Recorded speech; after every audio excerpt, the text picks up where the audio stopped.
Well, hello there all you marvelous people, and welcome back to another episode of An Ecologist Plays, a channel where we get to talk about nature while playing games. Now, we are back in the Hunter Call of the Wild, and we are back in the Australian map here in the Emerald Coast, and we are a little bit more to the left-hand side again, so we are back here in the southwest of the map. That is because we are not hunting crocodiles anymore. Instead, we are hunting a very, very invasive species. So it is time now to finally hunt some more invasives. And I'll be chatting about it in a moment. I'm pretty sure I did just hear the response call of one of the creatures that we are hunting. Now, the creature we are after is a little predator that is the most widespread of its kind. We are after the red fox, and there's an estimated 7 million of them in Australia, which is just shocking, astounding, and quite horrible for all the little creatures that are around and are being eaten by the red foxes. So we are going to try to call them closer and also try to get rid of some of them, at least in this section of the map. There's one to that side. It's not too far. It's about 50 meters away. So let's drop down and try to get closer. Oh, it's fleeing. Never mind. Now, usually they are in little groups, so there is, of course, a chance that there could be another one around here if the game is realistic in that sense. What happens with these little red foxes is that there will be a male and a female, not holding a territory, but having a home range. And again, the difference between a territory and a home range, basically territories are defended, whereas home ranges aren't as defended as territories are. So they're holding it, and then there's one, I think there's one right over there. No, there goes a kangaroo. And, oh, a whole bunch of kangaroos. Okay, kangaroos, we are not hunting you today. You are gorgeous animals, oh my word. I would love to see a kangaroo one day, hopping along in the landscape as they are currently doing. Very nice, energy efficient way of traveling. Much more energy efficient than walking for them. That little guy is just kind of hopping in one place. Oh, look at that. Each jump, with the structure of the legs, the tendons and all those things, each jump stores a bunch of energy for the next jump. And something tells me this one is actually coming towards us to attack us. Yeah, he's aggressive. So, this is self-defense again. Oh, rearing back, doing a defensive kick there. Oh, hello there. Now, he has been wounded. Oh, really? I need to reload. Oh, there we go. That one. That should be it. Yeah, there we go. He is about to drop. Not before kicking me, though. Okay. Right. Well, we're like 5 minutes in and already being attacked by the local wildlife. Not what I anticipated, I'll be honest. But there we go, that was an Eastern Grey Kangaroo. This was a female. Oh goodness, I would have expected the males to be this aggressive. It would have been, yeah, not a trophy. I have also shot it in the jaw, because of course I did. I shot the trophy, but I didn't shoot the deputy. But anyway, so the Eastern Grey Kangaroo, one of a few kangaroo species, and a whole bunch of marsupials. Marsupials, of course, having pouches. Now, I'm not sure whether the female here is shown with a pouch or not. Yeah, technically, there's the pouch right over there. So the pouch over there is, of course, where the joey, or the little one, would be kept.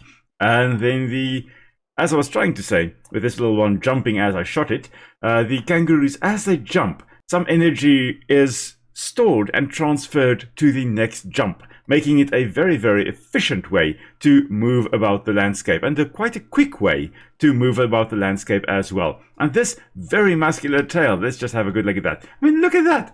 That's like a massive thing. I mean, that thing looks like it has a life on its own. But that tail, as the kangaroo was rearing up to kick us, that is a third leg. That's the tripod right over there. It was holding that against the ground to actually rear up and then kick us with its massive feet over there. And the kangaroos and the wallabies belong to the group called the macropods, which means large feet. And you can see why. I mean, look at that. That is just amazing. But this third leg of it, this tail, will also be used when it is just walking. It will be using that to also kind of push itself forward. Really an amazing creature. We are just going to take the trophy here. Yes, there we go. Confirm it. We are actually after foxes, and now we've already shot one of the indigenous species. And here I was saying that we're going to shoot some exotics. What on earth is happening, Mr. Ecologist? What are you doing? Speaking of exotics, let's have a look and see if we can by any chance spot the things we're actually after. Not yet. There's a bush that's moving, and that was almost throwing me off there. I thought there was something moving, but it was just a bush. One of the local shrubberies are moving. Does not seem as though we're going to, at least here, get the red fox. So let's move a little bit more to that side. Perhaps actually going up to this section over here. The red foxes would go to drink water. They're mostly drinking at night, but you know, it's worth a shot to come here during the late afternoon as well. Hopefully we'll get one that is coming in for a drink. It is now just around 4:15 in the afternoon. Maybe we're lucky and we'll actually get one. But as I was saying, the red fox is really widespread as well, all over the world. Well, in almost all continents, except for South America and then Antarctica, of course, as well. So they're found in all other continents around the world. Not indigenous to Australia, though, mind you. They are indigenous to northern Africa, just north of the Sahara Desert, Tunisia and those places. You'll find that. And then you'll find them all over Eurasia, Europe and Asia, of course, as well. That is likely where they originated. And then they also moved to North America, naturally. I think they moved about, what was it, 40,000 years ago? 10 to 40,000 years ago, they moved over to North America as well. During a period of glaciation, most likely able to move across there from Siberia over to North America, over to Alaska. Okay, so there we are in the open. Let's have a quick squiz over here. Always good to have a quick look around with the binos when you are in the open and you can see for miles away. But between us and the red fox would spot us long before we spot it. They have quite good eyesight, and their hunting is mainly based on movement. That is how they will mainly be able to spot their food or detect their food, but they can also apparently hear a mouse move up to 100 meters away. 300 feet, that distance they can hear a mouse moving. And that is also quite amazing, I must say. I've got some local wildlife here as well, some of the game birds, the stubble quail. Haven't seen a quail in ages. There's a grey kangaroo poo. Now when I say I haven't seen quails in ages, I'm referring to actual wild quails, not in the game here. Beginning of the year I did see some quails, that was quite awesome. But unfortunately I haven't seen them recently. They have popped up, we've heard them calling here in South Africa, but we have not yet seen them. Not for this season, at least. Anyway, we are actually heading off towards that watering hole right over there, so I'll be back with you in a moment. Alright, now we have actually found another exotic, the hog deer. Now, I think this is actually then the thing that we are going to be going for.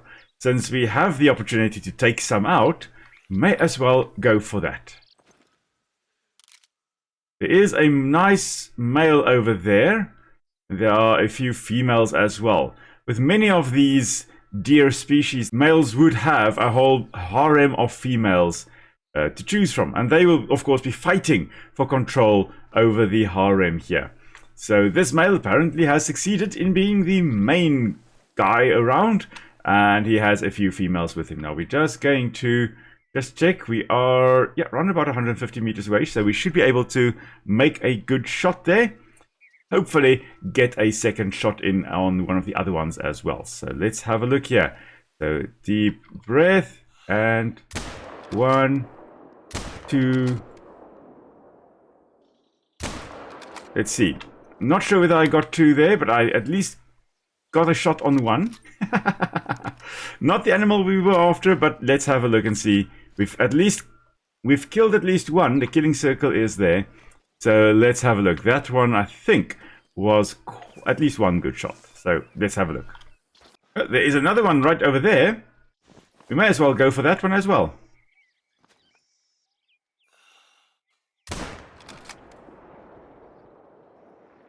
Yeah, that one is also going to be dead in a moment. So there goes another hog deer. one of the 6 species of deer that are, of course, invading Australia. So we are doing our part here to try and rid Australia of some of the exotic deer species that are invading it. And here's the one. Marvelous. Okay. Quite a beautiful deer. It's one of the smaller species.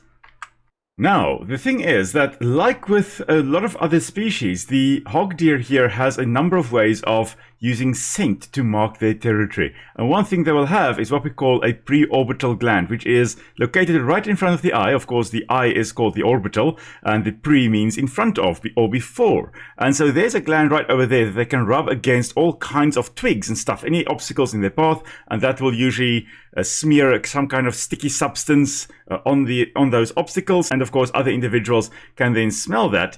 But there should also be some glands around the back here, somewhere on the hind leg. There will also be some glands that can smear against things, and then between their hooves, they would also have some glands that they can rub against stuff. And as they're walking, of course, some scent will also be smeared all over the landscape where they walk. But in South African species, a lot of our antelope species, not our deer species, because we don't have any indigenous deer species, but our antelope species will have those preorbital glands, which are very useful, especially in dense thickets and forests, like where blue duikers, for example, will occur. They will have those preorbital glands, and they'll use that to mark their territory. Now, the hog deer gets its name from the peg-like manner in which it runs. Unlike most other deer species, which will jump over obstacles, these little guys kind of duck under them, giving them kind of a peg-like appearance as they are running around. But yeah, they come from Southeast Asia. They're also called the Indian hog deer, or the Indo-Chinese hog deer, because they come from those areas. And they are related to the axis deer, or the cheetah, that we have hunted previously. Both of them in the axis genus. So let's have a look. Let's actually take this little guy and see whether we can find that blood trail of the other one. There is another one right over there. And there was another one right over there. Notice how it kind of lowers its head and runs, just kind of trying to run forward into the thickets. Nonetheless, we still got it. And that's because they will be occurring in denser environments. They need to be able to run amongst those thickets. Here we go. There is the one lying right over here. I think this is the female we just shot a moment ago. And of course, like with all other deer, the females lack the antlers. Only males will be growing them. Of course, that is used for rutting and to try and get control over the harem or over the females in the area. Like the males, however, the females will also have a preorbital gland. So they, even though they're not fighting for control over the males, they still have that preorbital gland and are still able to mark their territories, of course. So there is another female. And then I do believe we shot another one somewhere on the other side of this little lake over here. Now this little lake over here does appear to be kind of, it could be a billabong. And we'll get back to that in a moment. Let's just have a look and see, because I think the hog deer was drinking on this side somewhere. Yeah, there he is, lying right over here in the bushes.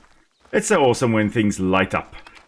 So that there is another buck. We've got the antlers, of course, that have formed. Let's just inspect this beautiful specimen. So these antlers, they look like they're fully grown. They're not fuzzy anymore. No more velvet covering it. The antlers, when they're still growing, of course, covered with velvet, which contains a lot of blood vessels. It's living bone at that point in time. But now, as we see it here, it's basically dead bone. The blood vessels have been cut off. It's now fully grown, and now they're just using it to rut, and eventually it will fall off completely. Basically, very big difference between antlers and horns. Horns will grow throughout the life of the animal, whereas antlers are shed annually. Now, this billabong, or potential billabong over here, I don't think it's actually called a billabong here. I don't think it's got any name. Something is calling. It sounds like it could be something like a red deer. Not sure. There was something big calling. Could be Sambar deer. There we go. That is indeed a Sambar deer. Oh my word, we have hunted them previously, but we are going to go and possibly take this one out as well. But the billabongs, like we possibly have over here, also called in South Africa, we call it an oxbow lake, and in many other places around the world also called oxbow lakes, but it could be a variety of other names. This could also be a billabong. usually found next to rivers where the river has changed its course and cut off a section of the old flow of the river, leaving it isolated as a lake. In this case, probably this little billabong over here. And of course, in Waltzing Matilda, the swagman was camping by a billabong, which is basically just a lake that formed from a river changing its course. And he was camping under a coolabah tree, which is a eucalyptus like this little one we have right over here. Anyway, we should now be about 150 meters away from that one. Yes, we are. And let's just get one shot in. And there we go. We have got a vital because it is down to 50% again. We're just hunting deer here, eh? Oh dear. Now, the red foxes that I technically am hunting, or should be hunting today, they, of course, will be coming to drink as well, but they will be drinking at night. A lot of predators, especially in areas where they are hunted by humans, and speak of the devils. And somewhere they will pop up. Anyway, they mostly will be drinking at night, especially in areas where they, of course, are hunted by humans. So let's just quickly use the little distress caller. See whether we can perhaps get a red fox to come closer. And maybe we should actually just get this hide up as well. Alrighty, now we have constructed it, and now we should be able to see quite clearly while still being hidden. There we go. There is a red fox right over there. Ah, good. Good, good, good. And that is hopefully going to be a vital. I don't think it was, actually. That one... Oh, there we go. Okay, it is at least going to die. So let's quickly go have a look at it. Goodness gracious me. Just as we get into the hide, there it is. Okay, now, we still have a Sambar deer here somewhere as well. And there it is indeed. Okay, great stuff. This is quite a nice one. It's not as big as the previous one. It's just a silver trophy.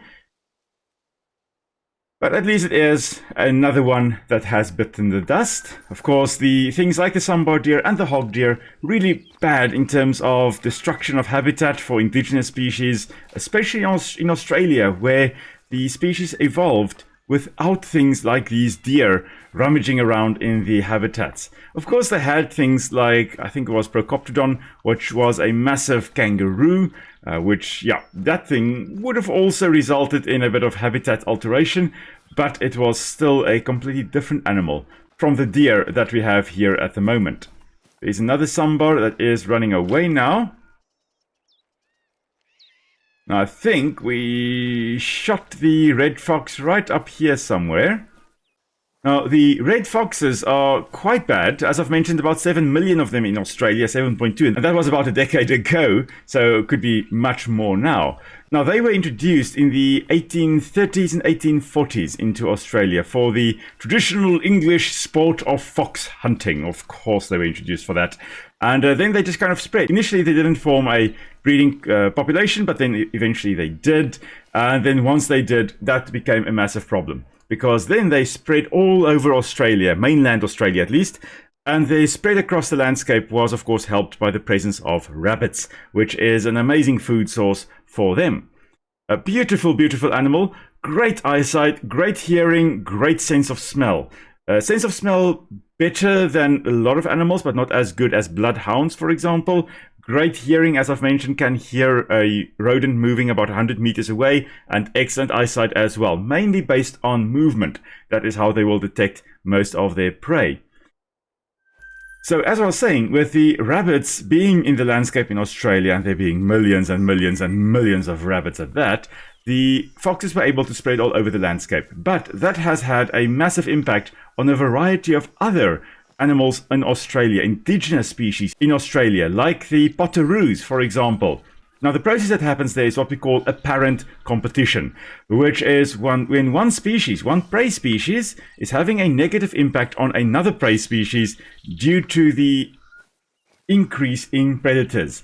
So there have been a lot of rabbits, and with those rabbits being in the area, and there being a lot of rabbits in the area, they could support a lot of foxes. But because there were a lot of foxes, they were eating a lot of rabbits, but they were also eating a lot of the indigenous marsupials. But there were fewer of the indigenous marsupials than they were of the rabbits. And as a result, the impact of the foxes on the indigenous marsupials were more extreme and more severe than the impact of those foxes on the exotic rabbits. So as a result of the rabbits doing well, and the foxes subsequently doing well, the indigenous marsupials have either gone extinct or decreased tremendously in abundance. But yeah, that is what we call apparent competition. It's different from direct competition like interference competition and scramble competition, in that it is not as a result of the one species competing directly with another. It is because the one species results in another species or the predator doing well, and that predator then resulting in a decrease in the other population of prey animals. It's quite an interesting thing to observe in nature. Unfortunately, yeah, here we can observe this quite well. And there is another red fox, another female, another vixen. So female red foxes are called vixens. Males are what we call tods, or also sometimes called dogs. Now, as I was saying, the red foxes, what will happen is you'll have a male and female, a mated pair, and they will of course be breeding in the home range that they have, and this year's young will stay with the family very often and help raise next year's babies, or also called pups or kits. So yeah, they will be helping them or helping to raise them. Now, in areas where there's not a lot of mortality of young, the females will usually have about 6, or an average of 6 kits per litter, and they will only breed once a year. In areas, however, where there is a lot of mortality or very high mortality of offspring, they can have up to 13 kits in a litter. So they increase the rate of natality or the birth rate to compensate for those losses that they incur as a result of hunting or other predators. So the losses that they experience of the offspring. So a lot of small carnivores can do that. A lot of the foxes can do that. A lot of jackals can also do that. The black-backed jackal in South Africa will also have increased natality as a response to hunting by humans as well. So this one was a nice-ish one. It would have been a silver trophy. Unfortunately, we didn't get any vitals there, but she died relatively quickly as well. So in Australia, as I've mentioned, the red fox is a massive problem. And with a lot of marsupials going extinct as a result of these foxes, special care has to be taken to not introduce them into areas where they are not. Now, on the island of Tasmania, red foxes never really established a breeding population. And that could be due to the Tasmanian devils actually outcompeting them, which is quite awesome. On mainland Australia, however, they were able to get a foothold.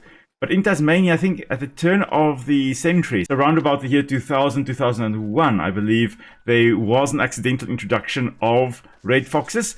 And then the government very quickly established a culling program to prevent these red foxes from actually gaining a foothold on the island of Tasmania. Because if they were to establish, it would have been very difficult to actually eradicate them. So what will have to happen now on mainland Australia is that as they manage to eradicate, if they manage to eradicate red foxes in some of these areas, they should then try to exclude them. Difficult to do since these guys are burrowers. They can burrow under a lot of fences quite easily. And so it's difficult to actually exclude them from an area. But if an area does become fox-free, it is essential to keep it fox-free. And it will be interesting, and hopefully they are able to do that in the near future, to conserve things like the potoroos and the numbats and the bilbies and all those types of amazing Australian marsupials. I mean, just something called a numbat, that is such a cute little critter. I mean, it's got a cute name. It's an ant-eating marsupial, very similar to little anteaters, but very different because they're not related at all. And yeah. It would really be a massive shame if those creatures went extinct because of something that we introduced for hunting, for sport hunting. I mean, that's the worst reason to introduce anything. There are no real good reasons to introduce anything. Oh, that's gorgeous. Look at those guys hopping around. Oh, my word. I love kangaroos. They're such awesome creatures. we'll hunt them in another episode. For now, however, let's just marvel in their beauty. I mean, look at that. That's just absolutely gorgeous. And this time around, we are not being hunted by one of the kangaroos, which is marvelous. But here, as the sun is setting on the Australian savannah, I think this is also a good spot to end today's episode. So thank you everyone for joining me on our little hunting expedition as we got rid of some hog deer and a sambar deer and some red foxes as well. If you enjoyed the video, please give it a like down below, really helps the algorithm. And then of course, if you haven't yet, please do subscribe for more videos like this to really help the channel grow. And I'll be back, of course, on Sunday for a live stream. This time around, it will be Subnautica Below Zero. And then next week, we'll be back with another The Hunter Call of the Wild episode. And until next time, everybody, stay safe. I'll see you all soon. Bye.